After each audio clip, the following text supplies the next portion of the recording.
One of the biggest pieces in the 2024 class, number 3, Jaloni Cambridge, is about to come off the board as she is set to announce what school that she is going to on the 29th of December via ESPN Instagram. In this video, we will give you the lowdown of which schools are in play for her to go to as well. We'll talk about her game a little bit and her background.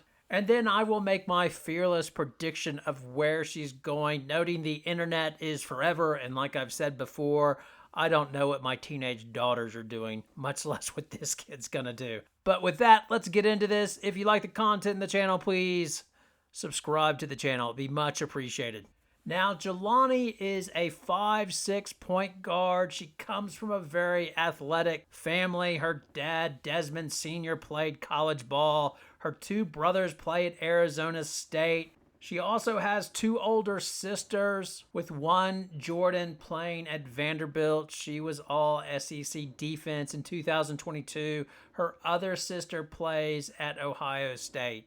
Now, Jaloni is the youngest and smallest girl in the family, but she is determined to be the best player in the family, male or female, she says. Now, Jaloni is from Nashville, Tennessee, and she went to Innsworth High School. In the 2022-23 season, she led Innsworth to a 27-3 record, and she pretty much dominated on the court, going for 26.9 points, 7.6 rebounds, 4.3 steals, and 3.8 assists. She led the team to the state championship where they lost, but I don't think you could blame Jaloni for that, seeing that she went for a season high 41 points, got 13 rebounds in the loss, scoring the first 10 points of the game. Not surprisingly, after the season, the accolades poured in as she was the Tennessee's Gatorade Player of the Year for 2023. She was one of the 10 semifinalists for the Naismith Girls Basketball National Player of the Year Award and was also the 2022 Max Prep National Sophomore of the Year. After the 2022-23 high school year, she decided that she wanted a bigger platform and transferred to Mount Verdi Academy, saying that she would miss her parents and her school friends, but she could always call her parents and they would travel to see her play in the games. But I think she just wanted to go up against stronger competition to help further develop her game. At Mount Verdi this year, she's averaged through 10 games, 21 points, 6 rebounds, 9 assists, and 2 steals. Now, I've watched a couple of her games, one at Innsworth and then one at Mount Verdi Academy. She's good in transition. She's in the mold of Malaysia Fulwiley or Hannah Hidalgo or KK Arnold, that type she's great in transition, can get the ball up the court very fast, clearly the fastest kid on the court. She has that extra gear where she can just blow by kids and get to the basket seemingly at will. But much like Hannah Hidalgo, she's sort of a pure point guard. She knows her job is to run the team, and if she has a 2-on-1, she's really trying to set the player up to get the other player the ball, essentially. She's really good that way. She has that good point guard mentality. Now, I am not sure what her outside shot or three-point percentage is. From the video I've seen, she has good shot mechanics, and obviously when they put these highlights together, they're always making the three-point shot they take, but it does look like she can develop to have a good shot. Like, her shot mechanics aren't terrible, that's for sure. Watching some of her games at Mount Verdi, it's clear that she's going to have to get better on defense in terms of just more intensity on it. Like, she's normally in the right position, but she's going to have to fight harder through picks and things like that. As well, I've seen on a few clips where she's been taken off the ball a bit. I mean, everybody gets taken off the ball to the basket at times, but if you are 5'6", then you are going to need to be a good on-ball defender and not let people get around you to get to the basket, as that's one of the things that you need to be strong at, obviously. Now, when she first transferred to Mount Verdi Academy, the 7 schools on her list were LSU, Baylor, Florida, Louisville, Ohio State, Georgia, and South Carolina. Now, that has now been whittled down from 7 to 5, as she has cut off Georgia and South Carolina from her list. I imagine that with Full Wiley going well at South Carolina as well, they've got Raven Johnson. She sort of did a numbers count there and said, that's not the place for me. Now, I watched a video on her recruiting visit to Baylor.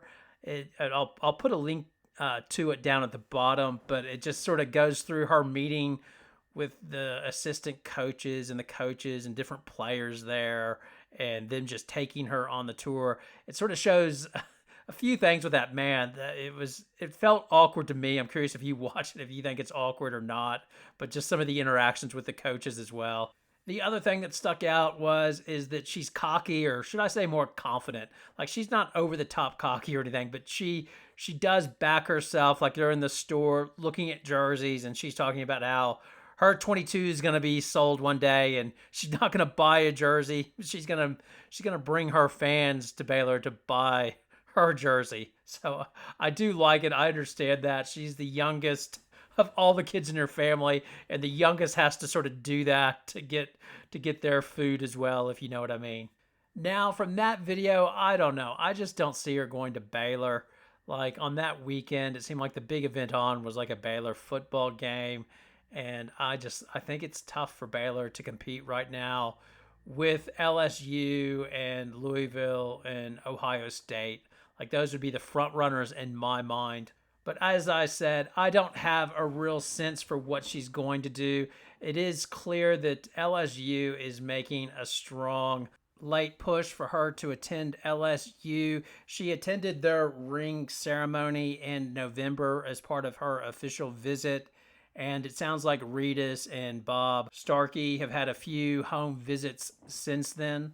Now, there's no doubt that she likes attention, seeing that she transferred to Mount Verde Academy and what goes along with that program and national spotlight. So LSU would seem like a fit, but at the same time, they have already signed a 5'6" point guard from the state of Louisiana, the number one player in Louisiana, Jada Richard. And it'll be interesting to see if she wants to go to LSU and compete with her, or if she's more interested in going to Louisville or Ohio State, and if those are better fits for her, or if she feels like Florida is the right place for her.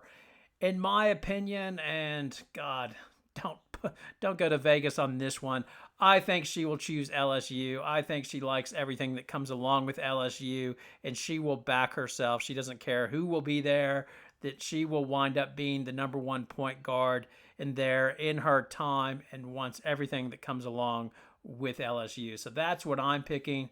I say, acknowledging the internet is forever, and that I also told you Sarah Strong was going to go to LSU. But boy, wouldn't that be big if LSU is able to land Jaloni Cambridge and then score Sarah Strong late.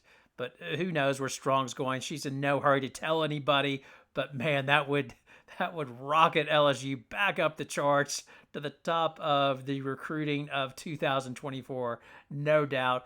Anyway, I will check back in with you after the 29th with a video of either I am the smartest man alive or what an idiot I am, one way or another. But hey, put down your opinions in the comments.